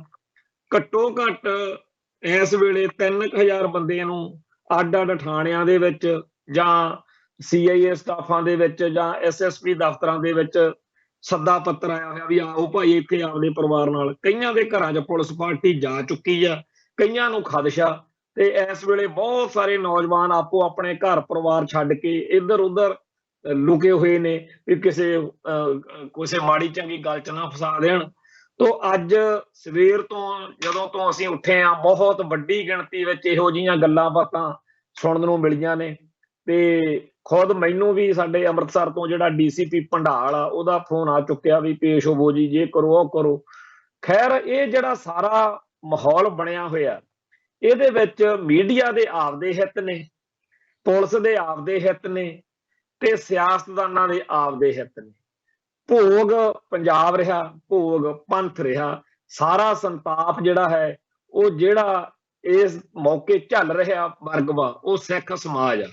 ਤੇ ਇੱਕ ਚੰਗੀ ਗੱਲ ਇਹ ਆ ਕਿ ਇੱਕ ਦੂਜੇ ਦਾ ਹੱਥ ਫੜਿਆ ਜਾ ਰਿਹਾ, ਬਹੁਤ ਦੂਰ ਨੇੜਿਓਂ ਇੱਧਰੋਂ ਉੱਧਰੋਂ ਕੋਈ ਨਾ ਕੋਈ ਹੀਲਾ ਵਸੀਲਾ ਬਣਾ ਕੇ ਦਿਨ ਕੱਟੀਆਂ ਜਿਹੜੀਆਂ ਨੇ ਉਹ ਕੀਤੀਆਂ ਜਾ ਰਹੀਆਂ ਨੇ। ਤੇ ਇਹ ਜਿਹੜੀਆਂ ਗ੍ਰਿਫਤਾਰੀਆਂ ਨੇ, ਇਹ ਜਿਹੜਾ ਦਮਨ ਚੱਕਰ ਆ, ਇਹ ਇਸ ਗੱਲ ਦੀ ਤਾਂ ਗਾਰੰਟੀ ਦਿੰਦਾ ਨਾ ਕਿ ਜਿਹੜਾ ਸਿੱਖਾਂ ਦਾ ਨੈਰੇਟਿਵ ਸੀ ਉਹ ਦਿਨੋਂ ਦਿਨ ਜ਼ੋਰ ਫੜਦਾ ਜਾ ਰਿਹਾ, ਸਿੱਖਾਂ ਦਾ ਪੱਖ ਦੁਨੀਆ ਭਰ ਦੇ ਵਿੱਚ ਮਜ਼ਬੂਤ ਹੁੰਦਾ ਜਾ ਰਿਹਾ। ਸੋ ਉਹ ਤੋਂ ਦੁਖੀ ਹੋ ਕੇ ਉਹਦੇ ਮੂਹਰੇ ਜਿਹੜੀ ਹਾਰ ਹੋ ਰਹੀ ਆ ਇੰਡੀਅਨ ਨੈਰੇਟਿਵ ਦੀ, ਭਾਰਤੀ ਹਕੂਮਤੀ ਤੰਤਰ ਦੇ ਨੈਰੇਟਿਵ ਦੀ, ਉਹਦੇ ਤੋਂ ਦੁਖੀ ਹੋ ਕੇ ਵੀ ਸਾਡੀ ਕੋਈ ਗੱਲ ਹੀ ਨਹੀਂ, ਸਾਡਾ ਝੂਠ ਫੜਿਆ ਜਾ ਰਿਹਾ। ਇਹ ਸਾਰੀ ਜਿਹੜੀ ਹੈਗੀ ਆ ਚਾਲ, ਇਹ ਸਾਰੀ ਵਿਉਂਤਬੰਦੀ ਜਿਹੜੀ ਆ ਉਹ ਕੀਤੀ ਗਈ ਹੈ। ਹੁਣ ਇਸ ਮਾਹੌਲ ਦੇ ਵਿੱਚ ਅਕਾਲ ਤਖਤ ਸਾਹਿਬ ਨੂੰ, ਸ਼੍ਰੋਮਣੀ ਗੁਰਦੁਆਰਾ ਪ੍ਰਬੰਧਕ ਕਮੇਟੀ ਨੂੰ, ਦਮਦਮੀ ਟਕਸਾਲ ਨੂੰ ਤੇ ਹੋਰ ਸਾਰੀਆਂ ਸਿੱਖ ਜਥੇਬੰਦੀਆਂ ਨੂੰ ਬਹੁਤ ਭਾਰੀ ਦਬਾਅ ਜਿਹੜਾ ਹੈਗਾ ਸਿੱਖ ਸੰਗਤਾਂ ਦਾ ਝੱਲਣਾ ਪੈ ਰਿਹਾ, ਕਿਉਂਕਿ ਹਰੇਕ ਜਥੇਬੰਦੀ, ਹਰੇਕ ਆਗੂ ਨੂੰ ਇਸ ਗੱਲ ਲਈ ਸੰਗਤਾਂ ਕਹਿ ਰਹੀਆਂ ਨੇ ਕਿ ਇਸ ਵੇਲੇ ਤੁਹਾਡੀ ਅਗਵਾਈ ਦੀ ਲੋੜ, ਇਸ ਵੇਲੇ ਤੁਹਾਡੇ ਸਾਥ ਸਹਿਯੋਗ ਦੀ ਕੌਮ ਨੂੰ ਲੋੜ ਆ। ਸੋ ਇਹਦਾ ਚੰਗਾ ਪੱਖ ਇਹ ਹੋਇਆ ਕਿ ਅਕਾਲ ਤਖਤ ਸਾਹਿਬ ਤੋਂ ਜਿਹੜਾ ਗਿਆਨੀ ਹਰਪ੍ਰੀਤ ਸਿੰਘ ਨੇ ਸਿੱਖ ਸੰਗਤਾਂ ਦੀ ਇੱਕ ਇਕੱਤਰਤਾ ਜਿਹੜੀ ਆ ਬੁਲਾਈ ਆ। ਅੱਜ ਇੱਥੇ 22 ਤਰੀਕ ਆ ਤੇ 27 ਤਰੀਕ ਨੂੰ ਬੁਲਾਈ ਹੈ। ਸਾਨੂੰ ਲੱਗਦਾ ਕਿ ਇਹ ਜਿਹੜਾ ਵਕਤ ਆ ਉਹ ਜ਼ਿਆਦਾ ਵਾ, ਵੱਧ ਤੋਂ ਵੱਧ 1 ਦਿਨ ਪਾਉਣਾ ਚਾਹੀਦਾ ਸੀ, 24 ਤਰੀਕ ਨੂੰ ਬੁਲਾ ਲੈਣੀ ਚਾਹੀਦੀ ਸੀ, ਪਰ ਪਤਾ ਨਹੀਂ ਇਹਨਾਂ ਨੇ ਕੀ ਸੋਚ ਕੇ ਇਹ ਜਿਹੜੀ ਤਰੀਕ ਆ ਉਹ ਇੰਨੀ ਦੂਰ ਦੀ ਰੱਖੀ ਆ। ਤੇ ਇਸ ਇਕੱਠ ਦੇ ਵਿੱਚ ਵੱਧ ਤੋਂ ਵੱਧ ਸਿੱਖ ਜਥੇਬੰਦੀਆਂ ਜਾਂ ਆਗੂਆਂ ਨੂੰ ਜਾਂ ਨੁਮਾਇੰਦਿਆਂ ਨੂੰ ਪਹੁੰਚਣਾ ਚਾਹੀਦਾ, ਇਹਦੇ ਵਿੱਚੋਂ ਕੋਈ ਠੋਸ ਪ੍ਰੋਗਰਾਮ ਨਿਕਲਣਾ ਚਾਹੀਦਾ, ਕਿਉਂਕਿ ਜਿਹੜਾ ਸਿੱਖ ਨੌਜਵਾਨੀ ਦੇ ਖਿਲਾਫ ਇੱਕਦਮ ਦਮਨ ਚੱਕਰ ਚੱਲ ਪਿਆ, ਠੀਕ ਆ ਚਿੱਤ ਚੇਤਾ ਨਹੀਂ ਸੀ, ਭਾਵੇਂ ਕਿ ਸਾਡੇ ਵਾਂਗ ਬਹੁਤ ਸਾਰੀਆਂ ਜਿਹੜੀਆਂ ਗੱਲਾਂ ਬਾਤਾਂ ਦੇ ਅੰਦਾਜ਼ੇ ਅਸੀਂ ਲਾਏ ਸੀ ਤੇ ਉਵੇਂ ਹੋਰਾਂ ਨੇ ਵੀ ਲਾਏ ਸੀਗੇ ਕਿ ਗੜਬੜ ਹੋਊਗੀ, ਪਰ ਚਲੋ ਬਗੈਰ ਆਪਣੀ ਤਿਆਰੀ ਤੋਂ ਇੱਕਦਮ ਗੱਲ ਇਹ ਆ ਗਈ, ਸਿਰ ਤੇ ਪੈ ਗਈ। ਉਹ ਜਿੰਨਾ ਕੁ ਟਾਈਮ ਲੰਘਾ ਸਕਦੇ ਸੀ ਲੰਘਾ ਲਏ, ਪਰ ਹੁਣ ਜ਼ਿਆਦਾ ਟਾਈਮ ਨਹੀਂ ਲਗਾਉਣਾ ਚਾਹੀਦਾ, ਕਿਉਂਕਿ ਜਿਹੜੇ ਕਾਬੂ ਆ ਚੁੱਕੇ ਆ ਸਾਡੇ ਕੌਮ ਦੇ, ਸਾਡੇ ਭਰਾ, ਉਹਨਾਂ ਨੂੰ ਬੜੀ ਇਸ ਵੇਲੇ ਸ਼ਿੱਦਤ ਨਾਲ ਸਾਡੀ ਲੋੜ ਮਹਿਸੂਸ ਹੋ ਰਹੀ ਆ। ਤੇ ਚੰਗੀ ਗੱਲ ਜਿਹੜੀ ਆ ਇੱਕ ਇਹ ਵੀ ਵਾਪਰੀ ਆ ਵੀ ਬਾਦਲ ਦਲ ਦੇ ਆਗੂਆਂ ਨੇ, ਚਾਹੇ ਉਹਨਾਂ ਨੇ ਡਰਾਮੇਬਾਜ਼ੀ ਕੀਤੀ ਆ ਤੇ ਚਾਹੇ ਕੁਝ ਹੋਰ ਕਾਰਨ, ਵੀ ਉਹਨਾਂ ਨੇ ਇਹ ਗੱਲਾਂ ਜ਼ਰੂਰ ਕਹੀਆਂ ਨੇ ਕਿ ਭਾਈ ਇਹ ਮਾੜਾ ਵਾਪਰ ਰਿਹਾ। ਖਾਸ ਤੌਰ ਦੇ ਉੱਤੇ ਸਾਨੂੰ ਅਫਸੋਸ ਤੇ ਦੁੱਖ ਵਾਲੀ ਗੱਲ ਆ, ਔਰ ਇਹ ਬਹੁਤ ਮਾੜੀ ਗੱਲ ਕੀਤੀ ਹੈ ਜਿਹੜੀ ਭਗਵੰਤ ਮਾਨ ਦੀ ਸਰਕਾਰ ਨੇ, ਕਿ ਉਹਨੇ ਹਜੇ ਥੋੜਾ ਸਮਾਂ ਪਹਿਲਾਂ ਹੀ ਭਾਈ ਅਮਰਤਪਾਲ ਸਿੰਘ ਦੇ ਆਨੰਦ ਕਾਰਜ ਹੋਏ ਆ, ਵਿਆਹ ਹੋਇਆ, ਤੇ ਉਹਨਾਂ ਦੀ ਜਿਹੜੀ ਸਿੰਘਣੀ ਆ ਉਹਦੀ ਜੀਵਨ ਸਾਥਣ, ਉਹਨੂੰ ਵੀ ਮਤਲਬ ਜਾਂਚ ਦਾ ਨਿਸ਼ਾਨਾ ਜਿਹੜਾ ਹੈਗਾ ਉਹ ਉਹਦੇ ਤੇ ਵੀ ਲਾਇਆ। ਇਹ ਸਾਡੇ ਸਾਰਿਆਂ ਲਈ ਬੜੀ ਔਖ ਵਾਲੀ ਗੱਲ ਆ, ਤੇ ਇਹਦੇ ਲਈ ਸਿੱਖ ਜਥੇਬੰਦੀਆਂ ਨੂੰ ਇਹ ਮਹਿਸੂਸ ਕਰਨਾ ਚਾਹੀਦਾ ਕਿ ਕਿਸੇ ਵੇਲੇ ਬਹੁਤ ਵੱਡੀ ਗਿਣਤੀ ਵਿੱਚ ਸਿੱਖ ਬੀਬੀਆਂ ਨੂੰ ਥਾਣਿਆਂ ਦੇ ਵਿੱਚ ਇਸ ਤਰੀਕੇ ਨਾਲ ਬੁਲਾਇਆ ਗਿਆ। ਜਦੋਂ ਗੋਬਿੰਦ ਰਾਮ ਨਾਂ ਦੇ ਬੁੱਚੜ ਨੇ ਬੱਬਰ ਖਾਲਸਾ ਦੇ ਭਾਈ ਕੁਲਵੰਤ ਸਿੰਘ ਤੇ ਭਾਈ ਮਹਿਲ ਸਿੰਘ ਬੱਬਰ ਦੀ ਸਿੰਘਣੀ ਤੇ ਹੋਰ ਬਹੁਤ ਸਾਰਿਆਂ ਦੇ ਨਾਲ ਇੱਥੇ ਬੀਕੋ ਦੇ ਵਿੱਚ ਬਟਾਲੇ ਜਿਹੜਾ ਸੀ ਤਸ਼ੱਦਦ ਕੀਤਾ, ਹੋਰ ਵੀ ਇਹ ਭਾਣਾ ਉਦੋਂ ਬਹੁਤ ਵਾਪਰਿਆ ਸੀ। ਉਦੋਂ ਸਾਰੀ ਕੌਮ ਨੂੰ ਬੜਾ ਦੁੱਖ ਲੱਗਿਆ ਸੀ ਤੇ ਬੜਾ ਫਿਰ ਵੱਡਾ ਪ੍ਰੋਗਰਾਮ ਸੀ ਅਕਾਲ ਤਖਤ ਤੋਂ ਦਿੱਤਾ ਗਿਆ, ਤੇ ਜਿਹਦੀ ਕਰਕੇ ਫਿਰ ਉਹ ਬੀਬੀਆਂ ਦੀਆਂ ਰਿਹਾਈਆਂ ਵੀ ਹੋਈਆਂ ਸੀ। ਅੱਜ ਵੀ ਇਹੋ ਜਿਹੇ ਕਿਸੇ ਵੱਡੇ ਪ੍ਰੋਗਰਾਮ ਦੀ ਲੋੜ ਆ, ਕਿਉਂਕਿ ਸਿੱਖ ਨੌਜਵਾਨਾਂ ਦੇ ਉੱਤੇ ਜੋ ਇਸ ਤਰੀਕੇ ਨਾਲ 751 ਜਾਂ ਹੋਰ ਧਰਾਵਾਂ ਲਾ ਕੇ ਅੰਦਰ ਸੁੱਟਿਆ ਜਾ ਰਿਹਾ, ਇਹਨੂੰ ਇਸ ਤਰੀਕੇ ਨਾਲ ਕਰਨ ਦੀ ਖੁੱਲ੍ਹ ਜਿਹੜੀ ਹੈਗੀ ਆ ਉਹ ਨਹੀਂ ਹੋਣੀ ਚਾਹੀਦੀ। ਤੇ ਸਿੱਖ ਸੰਗਤਾਂ ਨੂੰ ਕੋਈ ਵੱਡੇ ਪ੍ਰੋਗਰਾਮ ਦੀ ਲੋੜ ਆ, ਪਰ ਕੀ ਅਕਾਲ ਤਖਤ ਸਾਹਿਬ ਤੋਂ ਹੋਣ ਵਾਲੀ ਉਸ ਇਕੱਤਰਤਾ ਦੇ ਵਿੱਚ ਇਹ ਕੁਝ ਨਿਕਲ ਸਕਦਾ? ਕਿਉਂਕਿ ਜਿਸ ਤਰੀਕੇ ਨਾਲ ਡੇਟ ਲੰਮੀ ਦਿੱਤੀ ਗਈ ਆ, ਪਹਿਲਾਂ ਤਾਂ ਉਹਨਾਂ ਨੇ ਕੋਈ ਲੋੜ ਹੀ ਨਹੀਂ ਸਮਝੀ। 2 ਦਿਨ ਪਹਿਲਾਂ ਤਾਂ ਬਹੁਤ ਲੋਕਾਂ ਨੇ ਸ਼ੁੱਧ ਪੰਜਾਬੀ ਚ ਜੇ ਕਹੀਏ ਵੀ ਅਵਾ ਤਵਾ ਵੀ ਬੋਲਣਾ ਪਿਆ ਲੋਕਾਂ ਨੂੰ, ਫਿਰ ਇਹ ਮੀਟਿੰਗ ਜਿਹੜੀ ਹੈਗੀ ਆ ਸੱਦੀ ਗਈ। ਖੈਰ ਅਕਾਲ ਤਖਤ ਸਾਹਿਬ ਤੋਂ ਗਿਆਨੀ ਹਰਪ੍ਰੀਤ ਸਿੰਘ ਨੇ ਜੇ ਮੀਟਿੰਗ ਸਾਦੀ ਲਈ ਆ, ਸ਼੍ਰੋਮਣੀ ਕਮੇਟੀ ਪ੍ਰਬੰਧ ਵੀ ਕਰ ਦੋ, ਇਹ ਤਾਂ ਚਲੋ ਚੰਗੀ ਗੱਲ ਵਾਪਰ ਗਈ। ਪਰ ਜਿਹੜਾ ਸਾਡੇ ਲਈ ਅਫਸੋਸ ਵਾਲੀ ਗੱਲ ਆ ਕਿ ਸਿੱਖ ਸੰਘਰਸ਼ ਨਾਲ ਸੰਬੰਧਿਤ ਜਿਹੜੀਆਂ ਧਿਰਾਂ ਨੇ ਜਾਂ ਸ਼ਖਸੀਅਤਾਂ ਨੇ, ਉਹ ਇਸ ਮੌਕੇ ਜਿਸ ਤਰੀਕੇ ਦੀ ਅਗਵਾਈ ਦੀ ਉਹਨਾਂ ਤੋਂ ਆਸ ਸੀ, ਉਹ ਉਸ ਗੱਲ ਵਿੱਚ ਅਸਫਲ ਰਹੀਆਂ। ਠੀਕ ਆ, ਭਾਈ ਅਮਰਤਪਾਲ ਸਿੰਘ ਦੀ ਵਰਕਿੰਗ ਨਾਲ ਜਾਂ ਭਾਈ ਅਮਰਤਪਾਲ ਸਿੰਘ ਦੇ ਸਾਥੀਆਂ ਨਾਲ 100 ਗਿਲੇ ਸ਼ਿਕਵੇ ਹੋਣਗੇ, ਉਹ ਜਿਉਂਦੇ ਸਿੰਘਾਂ ਦੇ ਬੰਦਿਆਂ ਦੇ ਹੋਣੇ ਕੋਈ ਅਲੋਕਾਰ ਗੱਲ ਨਹੀਂ। ਉਹ 18ਵੀਂ ਸਦੀ ਚ ਵੀ ਅੱਡ-ਅੱਡ ਮਿਸਲਾਂ, ਅੱਡ-ਅੱਡ ਧਿਰਾਂ ਧੜੇ ਹੁੰਦੇ ਰਹੇ ਆ। ਇਤਿਹਾਸ ਵਿੱਚ ਬੜੇ ਵਾਕਿਆਤ ਦਰਜ ਨੇ। ਸਰਦਾਰ ਜੱਸਾ ਸਿੰਘ ਆਹਲੂਵਾਲੀਆ ਤੇ ਸਰਦਾਰ ਜੱਸਾ ਸਿੰਘ ਰਾਮਗੜੀਆ ਦੀ ਤਕਰਾਰ ਸਾਰੀ ਦੁਨੀਆ ਨੂੰ ਪਤਾ, ਇਤਿਹਾਸ ਦੇ ਵਰਕਿਆਂ ਚ ਦਰਜ। ਤੇ ਮਹਾਰਾਜਾ ਰਣਜੀਤ ਸਿੰਘ ਦੇ ਵੇਲੇ ਜਿਸ ਤਰੀਕੇ ਨਾਲ ਕਈ ਇਹੋ ਜਿਹੀਆਂ ਗੱਲਾਂ ਬਾਤਾਂ ਵਾਪਰੀਆਂ, ਉਹ ਵੀ ਸਭ ਨੂੰ ਪਤਾ। ਤੋ ਇਹ ਕੋਈ ਅਲੋਕਾਰ ਗੱਲ ਨਹੀਂ ਹੈਗੀ ਕਿ ਇੱਕੋ ਜਿਹੜੇ ਨਿਸ਼ਾਨੇ ਵੱਲ ਵੱਧ ਰਹੀਆਂ ਧਿਰਾਂ ਜਾਂ ਸ਼ਖਸੀਅਤਾਂ ਕਿਸੇ ਗੱਲ ਕਰਕੇ ਆਪਸ ਵਿੱਚ ਹੀ ਟਕਰਾਅ ਵਿੱਚ ਨੇ। ਪਰ ਜਦੋਂ ਇਹ ਐਡਾ ਭਾਰੀ ਹਮਲਾ ਵਾਰਸ ਪੰਜਾਬ ਦੇ ਜਥੇਬੰਦੀ ਦੇ ਉੱਤੇ ਇੰਡੀਅਨ ਸਟੇਟ ਨੇ ਬੋਲਿਆ, ਉਸ ਮੌਕੇ ਜਿੰਨੀ ਵੱਡੀ ਲੋੜ ਸੀ ਉਸ ਤਰੀਕੇ ਨਾਲ ਸਿੱਖ ਜਥੇਬੰਦੀਆਂ ਅਸਫਲ ਰਹੀਆਂ ਨੇ, ਅਯੋਗ ਰਹੀਆਂ ਨੇ। ਹੁਣ ਉਹਨਾਂ ਨੇ ਬਿਆਨਬਾਜ਼ੀ ਕੀਤੀ ਆ, ਪਰ ਲੋਕ ਕਹਿੰਦੇ ਨੇ ਕਿ ਇਹੋ ਜਿਹੀ ਬਿਆਨਬਾਜ਼ੀ ਤਾਂ ਬਾਦਲ ਦਲ ਵਾਲੇ ਵੀ ਕਰੀ ਜਾਂਦੇ, ਇਹੋ ਜਿਹੀ ਬਿਆਨਬਾਜ਼ੀ ਤਾਂ ਹਰੇਕ ਹੀ ਕਰ ਲਊਗਾ। ਤੁਹਾਤੋਂ ਕੁਝ ਵੱਖਰੇ ਦੀ ਆਸ ਸੀ। ਸੋ ਪੰਥਕ ਜਥੇਬੰਦੀਆਂ ਲਈ, ਆਗੂਆਂ ਲਈ, ਖਾਸ ਤੌਰ ਤੇ ਕੌਮੀ ਇਨਸਾਫ ਮੋਰਚੇ, ਕਿਉਂਕਿ ਜਿਹੜੇ ਅਕਾਲ ਤਖਤ ਸਾਹਿਬ ਦੇ ਸਰਬੱਤ ਖਾਲਸਾ ਵਿੱਚ ਥਾਪੇ ਹੋਏ ਜਥੇਦਾਰ ਸੀਗੇ, ਉਹਨਾਂ ਦੀ ਜੋ ਮਰਜ਼ੀ ਆ ਇਸ ਮੌਕੇ ਭਾਰੀ ਲੋੜ ਸੀ।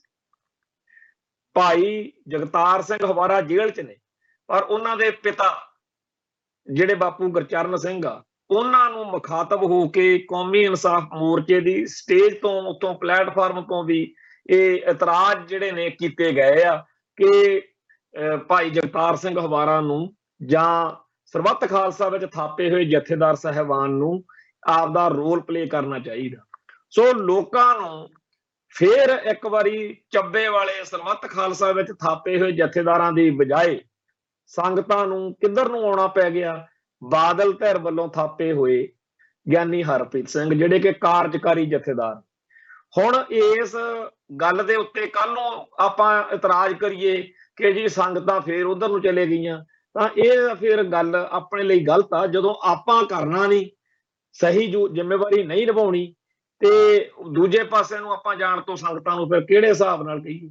ਸੋ ਅਸੀਂ ਸਮਝਦੇ ਹਾਂ ਕਿ ਜੇ ਇਸ ਮਾਹੌਲ ਦੇ ਵਿੱਚ ਕੌਮੀ ਇਕੱਤਰਤਾ ਹੋ ਕੇ ਕੋਈ ਵੱਡਾ ਪ੍ਰੋਗਰਾਮ ਉਲੀਕਿਆ ਜਾਵੇ ਤਾਂ ਇਹ ਇੱਕ ਚੰਗੀ ਗੱਲ ਹੋਊਗੀ, ਚੰਗਾ ਕਦਮ ਹੋਊਗਾ। ਅਸੀਂ ਇੱਥੇ ਇੱਕ ਗੱਲ ਹੋਰ ਵੀ ਜਿਹੜੀ ਆ ਉਹ ਸੰਗਤਾਂ ਨਾਲ ਸਾਂਝੀ ਕਰਨੀ ਚਾਹਾਂਗੇ ਕਿ ਮਾਹੌਲ ਬਿਲਕੁਲ ਉਹੀ ਆ ਜਿਹੜਾ 1982 ਚ ਧਰਮ ਯੁੱਧ ਮੋਰਚੇ ਮੌਕੇ ਸੀ। ਉਦੋਂ ਵੀ ਜਿਹੜਾ ਮੁੱਖ ਅਕਾਲੀ ਦਲ ਸੀ ਉਹ ਨਰਕਧਾਰੀਆਂ ਦੇ ਮਸਲੇ ਉੱਤੇ ਸਿੱਖ ਜਗਤ ਤੋਂ, ਸਿੱਖ ਜਜ਼ਬਾਤਾਂ ਤੋਂ ਬਹੁਤ ਉਲਟ ਸੀ। ਸਿੱਖਾਂ ਦੀ ਆਮ ਭਾਵਨਾ ਜਿਹੜੀ ਸੀ, ਪੰਥ ਦੀ ਆਮ ਭਾਵਨਾ ਸੀ ਜਿਹੜੀ, ਉਹ ਬਾਦਲ ਦਲ ਦੇ ਡੇਰਾ ਨਰਕਧਾਰੀਆਂ ਨਾਲ ਜਿਹੜੇ ਮੇਲ ਮਿਲਾਪ ਜਾਂ ਕੇਸ ਵਿੱਚ ਕਮਜ਼ੋਰੀ ਦਿਖਾਈ, 13 ਸਿੰਘਾਂ ਦੀ ਸ਼ਹਾਦਤ 78 ਵਾਲਾ ਸਾਰਾ ਐਕਸ਼ਨ, ਉਹ ਤੋਂ ਨਾਰਾਜ਼ਗੀ ਸੀ। ਦੂਜਾ ਇਹ ਕਿ ਫਿਰ ਧੜੇ ਵੀ ਬਹੁਤ ਬਣ ਚੁੱਕੇ ਸੀ, ਜਿਵੇਂ ਹੁਣ ਇੱਕ ਢੀਂਡਸੇ ਉਹਨਾਂ ਦਾ ਧੜਾ ਤੇ ਹੋਰ ਕਈ ਧੜੇ ਬਣੇ ਹੋਏ ਨੇ। ਜਿਵੇਂ ਹੁਣ ਬਾਦਲ ਪਰਿਵਾਰ ਹਰੇਕ ਨੂੰ ਕੱਢੀ ਜਾਂਦਾ, ਇਹੋ ਜਿਹਾ ਹੀ ਕੁਝ ਉਦੋਂ ਸੀਗਾ। ਤੇ ਉਦੋਂ ਜਥੇਦਾਰ ਜਗਦੇਵ ਸਿੰਘ ਤਲਵੰਡੀ ਦੀ ਅਗਵਾਈ ਹੇਠ ਇੱਕ ਮੋਰਚਾ ਜਿਹੜਾ ਸੀਗਾ ਦਿੱਲੀ ਲੱਗਿਆ ਹੋਇਆ ਸੀ। ਕੋਈ ਕਿਤੇ ਨਿੱਕੇ ਮੋਟੇ ਕਈ ਥਾਂ ਦੇ ਉੱਤੇ ਉਦੋਂ ਮੋਰਚੇ ਲੱਗੇ ਸੀ, ਜਿਵੇਂ ਅੱਜ ਵੀ ਜਿਹੜੇ ਕਈ ਮੋਰਚੇ ਲੱਗੇ ਹੋਏ ਨੇ। ਕੋਈ ਜਿਹੜਾ ਹੈਗਾ ਬਹਿਬਲ ਲੱਗਿਆ ਹੋਇਆ ਮੋਰਚਾ, ਇੱਕ ਘੱਲ ਕਲਾਂ ਨਹਿਰ ਵਾਲਾ ਮੋਰਚਾ ਲੱਗ ਗਿਆ, ਕੌਮੀ ਇਨਸਾਫ ਮੋਰਚਾ। ਤੇ ਇਹਨਾਂ ਮੋਰਚਿਆਂ ਦੇ ਵਿੱਚ ਸਿੱਖ ਜਿਵੇਂ ਵੰਡੇ ਹੋਏ ਨੇ, ਉਵੇਂ ਹੀ ਉਦੋਂ 1980-82 ਦੇ ਦੌਰ ਵਿੱਚ ਸੀਗਾ। ਤੇ ਉਦੋਂ ਵੀ ਅੱਜ ਵਾਂਗੂ ਦੁਸ਼ਮਣ ਜਿਹੜਾ ਸੀ ਜਾਂ ਦਿੱਲੀ ਸੀ ਜਿਹੜੀ, ਉਹ ਪੂਰੇ ਹਮਲੇ ਸਿੱਖ ਜਵਾਨੀ ਉੱਤੇ ਕਰਦੀ ਸੀ। ਤੇ ਜਦੋਂ ਜੀ ਕਰਦਾ ਸੀ ਫੈਡਰੇਸ਼ਨ ਦੇ ਸਿੰਘਾਂ ਨੂੰ ਜਾਂ ਪੰਥਕ ਦਰਦ ਰੱਖਣ ਵਾਲਿਆਂ ਸਿੰਘਾਂ ਨੂੰ ਚੱਕ ਕੇ ਉਹਨਾਂ ਤੇ ਮਨਮਰਜ਼ੀ ਦੇ ਮੁਕੱਦਮੇ ਜਿਹੜੇ ਸੀ ਉਹ ਦਰਜ ਕੀਤੇ ਜਾ ਰਹੇ ਸੀ। ਤੇ ਇਸੇ ਚੱਕਰ ਦੇ ਵਿੱਚ ਜਦੋਂ ਜਿਹੜਾ ਬਿਆਸ ਥਾਣੇ ਦੀ ਪੁਲਿਸ ਨੇ ਮਹਿਤਾ ਚੌਂਕ ਤੋਂ ਦਮਦਮੀ ਟਕਸਾਲ ਦੇ ਕੇਂਦਰ ਤੋਂ ਚੱਲੇ ਹੋਏ ਸਿੰਘਾਂ ਨੂੰ ਰੋਕ ਕੇ ਉਹਨਾਂ ਤੇ ਝੂਠਾ ਮੁਕੱਦਮਾ ਦਰਜ ਕੀਤਾ, ਤਾਂ ਉਹਦੀ ਪੈਰਵਾਈ ਲਈ ਭਾਈ ਅਮਰੀਕ ਸਿੰਘ ਤੇ ਬਾਬਾ ਠਾਰਾ ਸਿੰਘ ਆਏ, ਉਹਨਾਂ ਨੂੰ ਵੀ ਫੜ ਕੇ ਮੁਕੱਦਮਾ ਦਰਜ ਕਰਤਾ। ਜੀ ਤੋਂ ਫਿਰ ਸੰਤ ਗਿਆਨੀ ਜਰਨੈਲ ਸਿੰਘ ਜੀ ਖਾਲਸਾ ਭਿੰਡਰਾਂ ਵਾਲਿਆਂ ਨੇ ਧਰਮ ਯੁੱਧ ਮੋਰਚਾ ਜਿਹੜਾ ਬਾਅਦ ਚ ਬਣਿਆ, ਉਹ ਇਹਨਾਂ ਨੇ ਇੱਥੇ ਨਹਿਰ ਜਿਹੜਾ ਜੇਲ੍ਹ ਭਰੋ ਅੰਦੋਲਨ ਵਾਂਗੂ ਇੱਥੇ ਉਹ ਮੋਰਚਾ ਸ਼ੁਰੂ ਕਰਤਾ। ਉਹ ਜਿਹੜਾ ਕਪੂਰੀ ਨਹਿਰ ਵਾਲਾ ਮੋਰਚਾ ਲੱਗਿਆ ਸੀ, ਉਹਦੇ ਵਿੱਚ ਕਿਉਂਕਿ ਕਾਮਰੇਡਾਂ ਤੋਂ ਬੜਾ ਔਖਾ ਸੀਗਾ, ਉਹ ਸਾਥ ਨਹੀਂ ਸੀ ਦੇ ਰਹੇ ਚੱਜ ਹਾਲ ਨਾਲ। ਤੇ ਉੱਥੇ ਮੋਰਚੇ ਦੇ ਵਿੱਚ ਜਿਹੜਾ ਮਾਹੌਲ ਬਣਿਆ ਹੋਇਆ ਸੀਗਾ, ਉੱਥੇ ਵੀ ਵਾਹਵਾ ਨਿਰਾਸ਼ਤਾ ਜੀ ਮਿਲ ਰਹੀ ਸੀ। ਤੋਂ ਇਸ ਗੱਲਬਾਤ ਦੇ ਵਿੱਚ ਜਥੇਦਾਰ ਗੁਰਚਰਨ ਸਿੰਘ ਟੌੜਾ ਨੇ ਜਥੇਦਾਰ ਜਿਹੜਾ ਸੀਗਾ ਭਾਈ ਸਾਹਿਬ ਸੰਤ ਗਿਆਨੀ ਜਰਨੈਲ ਸਿੰਘ ਜੀ ਖਾਲਸਾ ਭਿੰਡਰਾਂ ਵਾਲਿਆਂ ਨਾਲ ਵਿਚਾਰ ਚਰਚਾ ਕਰਕੇ ਇੱਥੇ ਫਿਰ ਇੱਕ ਵੱਡੇ ਮੋਰਚੇ ਦਾ ਜਿਹੜਾ ਸੀਗਾ ਗਠਨ ਕੀਤਾ, ਜਿਹੜਾ ਧਰਮ ਯੁੱਧ ਮੋਰਚਾ ਬਣਿਆ, ਜਿਹਦੇ ਵਿੱਚ ਸਿੱਖਾਂ ਦੀਆਂ ਸਾਰੀਆਂ ਹੱਕੀ ਮੰਗਾਂ ਦੀ ਗੱਲ ਚੱਲੀ। ਤੇ ਇਹ ਮੋਰਚਾ ਦਿਨੋਂ ਦਿਨ ਮਜ਼ਬੂਤ ਹੁੰਦਾ ਗਿਆ, ਜਿਹਦੇ ਵਿੱਚ ਅਖੀਰ ਦੇ ਵਿੱਚ ਸਿਖਰ ਤੇ ਜਾ ਕੇ ਜੂਨ 84 ਵਾਪਰਦਾ। ਖੈਰ, ਉਸ ਮੋਰਚੇ ਵਾਲੇ ਹੀ ਮਾਹੌਲ ਵਿੱਚ ਅੱਜ ਫਸੇ ਹੋਏ ਆਪਾਂ। ਅੱਜ ਸਾਡੇ ਕੋਲ ਸੰਤ ਗਿਆਨੀ ਜਰਨੈਲ ਸਿੰਘ ਜੀ ਖਾਲਸਾ ਭਿੰਡਰਾਂ ਵਾਲੇ ਨਹੀਂ, ਅੱਜ ਸਾਡੇ ਕੋਲੇ ਜਥੇਦਾਰ ਗੁਰਚਰਨ ਸਿੰਘ ਟੌੜਾ ਨਹੀਂ, ਪਰ ਅਸੀਂ ਇਹ ਕਹੀਏ ਕਿ ਉਹ ਹੀ ਹੋਣਗੇ ਤਾਂ ਹੀ ਗੱਲ ਬਣੂ, ਇਹ ਨਹੀਂ ਗੱਲ ਹੋਣੀ। ਅੱਜ ਦੇ ਸਮੇਂ ਦੇ ਵਿੱਚ ਅੱਜ ਦੇ ਸਿੱਖ ਅੱਜ ਦੇ ਹਿਸਾਬ ਨਾਲ ਫੈਸਲੇ ਲੈਣ, ਸਾਂਝੇ ਮੁੱਦੇ ਉੱਤੇ ਸਾਂਝਾ ਸੰਘਰਸ਼ ਲੜਿਆ ਜਾਵੇ। ਸਮੁੱਚਾ ਸਿੱਖ ਜਗਤ ਜਿਹੜਾ ਹੈ ਉਹ ਇਕਜੁੱਟ ਤੇ ਇਕਮੁੱਠ ਹੋਵੇ। ਜਿਹੜੇ ਆਗੂਆਂ ਨੇ ਜਾਂ ਜਿਨ੍ਹਾਂ ਧਿਰਾਂ ਨੇ ਬੀਤੇ ਦੌਰ ਦੇ ਵਿੱਚ ਸਹੀ ਭੂਮਿਕਾ ਨਹੀਂ ਨਿਭਾਈ, ਉਹਨਾਂ ਨੂੰ ਉਹਨਾਂ ਦਾ ਬਣਦਾ ਜਿਹੜਾ ਹੈਗਾ ਇਸ ਗੱਲ ਲਈ ਤਲਾਫੀ ਵੀ ਕੀਤੀ ਜਾਵੇ। ਉਹਨਾਂ ਨੂੰ ਜਿਹੜਾ ਹੈਗਾ ਇਸ ਗੱਲ ਦੇ ਲਈ ਆਪਦਾ ਰੋਲ ਸਹੀ ਕਰਨਾ ਪਊਗਾ। ਉਪਰੰਤ ਇੱਕ ਸਿੱਖ ਜਗਤ ਨੂੰ ਇਸ ਮੌਕੇ ਬਹੁਤ ਵੱਡੇ ਫੈਸਲੇ ਕਰਨ ਦੀ ਲੋੜ ਆ, ਤੇ ਉਹਦੇ ਲਈ ਸਾਡੇ ਕੋਲੇ ਜਿਹੜੀਆਂ ਸਾਡੀਆਂ ਵੱਡੀਆਂ ਸੰਸਥਾਵਾਂ ਨੇ, ਅਕਾਲ ਤਖਤ ਸਾਹਿਬ, ਸ਼੍ਰੋਮਣੀ ਗੁਰਦੁਆਰਾ ਪ੍ਰਬੰਧਕ ਕਮੇਟੀ, ਇਹਨਾਂ ਤੋਂ ਬਗੈਰ ਗਤੀ ਨਹੀਂ। ਸੋ ਅਸੀਂ ਇਹ ਚਾਹੁੰਦੇ ਆ ਕਿ ਕੌਮੀ ਇਨਸਾਫ ਮੋਰਚਾ ਜਾਂ ਸਿੱਖਾਂ ਦੇ ਜਿੰਨੇ ਹੋਰ ਨਿੱਕੇ ਮੋਟੇ ਸਾਡੇ ਜਿਹੜੇ ਵਿੰਗ ਨੇ ਜਾਂ ਜਥੇਬੰਦੀਆਂ ਜਾਂ ਧਿਰਾਂ ਨੇ, ਉਹ ਸਾਰੀ ਇੱਕ ਸਾਂਝੀ ਸ਼ਕਤੀ ਦੇ ਰੂਪ ਦੇ ਵਿੱਚ ਇਕਜੁੱਟ ਹੋ ਕੇ ਅੱਗੇ ਵਧਣ। ਜਿਹੋ ਜਿਹਾ ਮਾਹੌਲ ਆ ਉਹਦੇ ਵਿੱਚ ਪਤਾ ਨਹੀਂ ਕੱਲ ਨੂੰ ਕਿਹਦਾ ਨੰਬਰ ਲੱਗ ਜਾਣਾ ਤੇ ਕੁਝ ਵੀ ਹੋ ਸਕਦਾ। ਅੱਜ ਗੱਲਾਂ ਛੋਟੀਆਂ ਲੱਗਦੀਆਂ ਨੇ, ਪਰ ਜਦੋਂ ਕੋਈ ਗੱਲ ਵਾਪਰ ਜਾਂਦੀ ਆ ਉਦੋਂ ਫਿਰ ਜੇ ਹੱਥ ਨਹੀਂ ਆਉਂਦੀ ਹੋਣੀ। ਅੱਜ ਐਵੇਂ ਆਪਦੇ ਈਗੋ 'ਚ ਆਪਦੇ ਹੰਕਾਰ ਜਿਹੇ 'ਚ ਬੈਠੇ ਰਹਿਣਾ ਤੇ ਕੱਲ ਨੂੰ ਭਾਈ ਅਮਰਤਪਾਲ ਸਿੰਘ ਦਾ ਜਾਂ ਸਾਡੇ ਕਿਸੇ ਵੀ ਹੋਰ ਸਿੱਖ ਦਾ ਕੋਈ ਵੱਡਾ ਨੁਕਸਾਨ ਸਟੇਟ ਨੇ ਕਰਤਾ, ਫਿਰ ਆਪਦੇ ਆਪ ਨੂੰ ਬੰਦਾ ਸਾਰੀ ਉਮਰ ਪਛਤਾਉਂਦਾ ਕਿ ਮੈਂ ਉਦੋਂ ਐਵੇਂ ਆਕੜਿਆ ਰਿਹਾ। ਸੋ ਅਸੀਂ ਸੋਚਦੇ ਹਾਂ ਕਿ ਦੁਨੀਆ ਭਰ ਦੇ ਵਿੱਚ ਜਿਵੇਂ ਬਾਹਰਲੇ ਅਮਰੀਕਾ ਦੇ, ਕੈਨੇਡਾ ਦੇ, ਆਸਟ੍ਰੇਲੀਆ ਦੇ, ਇੰਗਲੈਂਡ ਦੇ ਸਿੰਘਾਂ ਨੇ ਇਸ ਮੌਕੇ ਆਪਦੇ ਜਜ਼ਬਾਤਾਂ ਦਾ ਪ੍ਰਗਟਾਵਾ ਕਰਕੇ ਪੰਥ ਪ੍ਰਤੀ ਆਪਦੇ ਫਰਜ਼ ਨਿਭਾਏ ਨੇ, ਉਹ ਬਾਹਰ ਵਾਲੇ ਸੱਜਣਾਂ ਨੂੰ ਵੀ ਬੇਨਤੀ ਆ ਕਿ ਪੰਜਾਬ ਦੇ ਵਿੱਚ ਹਰੇਕ ਸਿੱਖ ਸੰਸਥਾ ਨੂੰ, ਹਰੇਕ ਸਿੱਖ ਆਗੂ ਨੂੰ ਉਹ ਦਬਾਅ ਪਾਉਣ, ਉਹਨਾਂ ਨੂੰ ਇਸ ਗੱਲ ਲਈ ਪ੍ਰੇਰਨਾ ਦੇਣ ਕਿ ਜਿਹੜਾ ਇਕੱਠ ਅਕਾਲ ਤਖਤ ਸਾਹਿਬ ਤੇ ਸੱਦਿਆ ਉਹਦੇ ਵਿੱਚ ਕੋਈ ਵੱਡਾ ਠੋਸ ਫੈਸਲਾ ਜਿਹੜਾ ਹੈਗਾ ਉਹ ਲਿਆ ਜਾਵੇ, ਤਾਂ ਕਿ ਜਿਹੜੀ ਇਸ ਵੇਲੇ ਕੌਮ ਦੇ ਉੱਤੇ ਇੱਕ ਹਮਲਾਵਰ ਬਿਰਤੀ ਦੇ ਨਾਲ ਇੰਡੀਅਨ ਸਟੇਟ ਨੇ ਕਾਰਵਾਈ ਕੀਤੀ ਹੈ, ਉਹਦਾ ਕੋਈ ਤੋੜ ਜਿਹੜਾ ਹੈ, ਕੋਈ ਹੱਲ ਜਿਹੜਾ ਹੈਗਾ ਉਹ ਲੱਭਿਆ ਜਾਵੇ। ਅੱਜ ਦੇ ਇਸ ਪ੍ਰੋਗਰਾਮ ਦੇ ਰਾਹੀਂ ਬਾਕੀ ਸਮੁੱਚੇ ਘਟਨਾਕ੍ਰਮ ਉੱਤੇ ਚਰਚਾ ਸਾਰੇ ਆਪਣੇ ਭਰਾ ਜਿਹੜੇ ਆ ਇਹਨਾਂ ਚੈਨਲਾਂ ਦੇ ਰਾਹੀਂ, ਇਹਨਾਂ ਪ੍ਰੋਗਰਾਮਾਂ ਰਾਹੀਂ ਕਰ ਰਹੇ ਨੇ। ਮੈਂ ਜਾਣਬੁੱਝ ਕੇ ਬਹੁਤੇ ਜ਼ਿਆਦਾ ਵੇਰਵਿਆਂ 'ਚ ਉਹਨਾਂ ਪਾਸੇ ਤਾਂਹੀਓ ਨਹੀਂ ਗਿਆ ਕਿਉਂਕਿ ਉਹ ਗੱਲਾਂ ਦਾ ਬਹੁਤੀਆਂ ਦਾ ਸਾਰਿਆਂ ਨੂੰ ਹੀ ਪਤਾ, ਸਾਰੇ ਜਾਣੇ ਸੋਸ਼ਲ ਮੀਡੀਆ ਰਾਹੀਂ ਇਹਨਾਂ ਗੱਲਾਂ ਤੋਂ ਵਾਕਿਫ ਨੇ। ਮੁੱਖ ਗੱਲ ਇਹ ਆ ਕਿ ਅੱਗੇ ਕੀ ਕਰੀ, ਜਿਹੜਾ ਹੋ ਰਿਹਾ ਜਾਂ ਹੋ ਗਿਆ ਉਹ ਤੇ ਕਮੈਂਟਰੀ ਕਰੀ ਜਾਣੀ, ਉਹਦੇ ਨਾਲ ਗੱਲ ਦਾ ਹੱਲ ਨਹੀਂ ਹੋਣਾ। ਕਿਸੇ ਮੁਸ਼ਕਲ ਨੂੰ, ਕਿਸੇ ਸਮੱਸਿਆ ਨੂੰ ਉਹਨੂੰ ਵਿਚਾਰੀ ਜਾਣਾ, ਚਰਚਾ ਕਰੀ ਜਾਣੀ ਨਹੀਂ, ਉਹਦਾ ਹੱਲ ਲੱਭਣ ਵਾਲੇ ਪਾਸੇ ਤੁਰਨਾ ਪੈਣਾ। ਸੋ ਜਿਹੜੀ ਵੀ ਤਰੀਕ ਚਲੋ ਮਿਲ ਗਈ ਆ, ਹੁਣ 27 ਮਾਰਚ ਮਿਲੀ ਆ, ਅਕਾਲ ਤਖਤ ਸਾਹਿਬ ਤੇ ਇਕੱਤਰਤਾ ਨੁਮਾਇੰਦਗੀ ਦੀ, ਨੁਮਾਇੰਦਿਆਂ ਦੇ ਰੂਪ 'ਚ ਇਕੱਤਰਤਾ ਹੋਣੀ ਆ। ਸੋ ਸਾਰੇ ਪੰਥ ਨੂੰ ਅਸੀਂ ਬੇਨਤੀ ਕਰਦੇ ਹਾਂ ਕਿ ਆਪੋ ਆਪਣਾ ਪ੍ਰਭਾਵ ਵਰਤ ਕੇ 27 ਮਾਰਚ ਦੇ ਉਸ ਪ੍ਰੋਗਰਾਮ 'ਚ ਕੋਈ ਠੋਸ ਪ੍ਰੋਗਰਾਮ ਜਿਹੜਾ ਹੈਗਾ ਉਹ ਕੱਢਣ ਵਾਲੇ ਪਾਸੇ ਤੁਰੀਏ। ਸੋ ਅੱਜ ਲਈ ਇੰਨਾ ਹੀ ਕਾਫੀ। ਜੇ ਸੱਚੇ ਪਾਤਸ਼ਾਹ ਨੇ ਸੰਗਤਾਂ ਦੇ ਦਰਸ਼ਨ ਕਰਨ ਦਾ, ਕਰਾਉਣ ਦਾ ਅੱਗੇ ਸੁਭਾਗ ਬਖਸ਼ਿਆ ਤਾਂ ਅਗਲੇ ਪ੍ਰੋਗਰਾਮ ਜਿਹੜੇ ਹੋਣਗੇ। ਤੇ ਜਿਸ ਤਰੀਕੇ ਨਾਲ ਪੁਲਿਸ ਦਾ ਦਮਨ ਚੱਕਰ ਚੱਲ ਰਿਹਾ, ਕਿਸੇ ਵੀ ਵੇਲੇ, ਕਿਸੇ ਵੀ ਪਲ ਮੈਨੂੰ ਵੀ ਜਿਹੜਾ ਹੈਗਾ ਉਹ ਗ੍ਰਿਫਤਾਰ ਕੀਤਾ ਜਾ ਸਕਦਾ ਜਾਂ ਜੇਲ੍ਹ ਯਾਤਰਾ ਤੇ ਭੇਜਿਆ ਜਾ ਸਕਦਾ। ਪਰ ਕਿਉਂਕਿ ਇਹ ਪੰਥ ਦੀ ਸੇਵਾ, ਇਹ ਛੱਡੀ ਨਹੀਂ ਜਾ ਸਕਦੀ, ਇਹ ਕਰਨੀ ਹੀ ਪੈਣੀ ਆ। ਸੋ ਇੱਥੇ ਹੀ ਸਮਾਪਤੀ ਕਰਦੇ ਹਾਂ ਤੇ ਕੱਲ ਫੇਰ ਮਿਲਾਂਗੇ ਜੀ। ਨਾਨਕ ਨਾਮ ਚੜ੍ਹਦੀ ਕਲਾ, ਤੇਰੇ ਭਾਣੇ ਸਰਬੱਤ ਦਾ ਭਲਾ। ਵਾਹਿਗੁਰੂ ਜੀ ਕਾ ਖਾਲਸਾ, ਵਾਹਿਗੁਰੂ ਜੀ ਕੀ ਫਤਿਹ।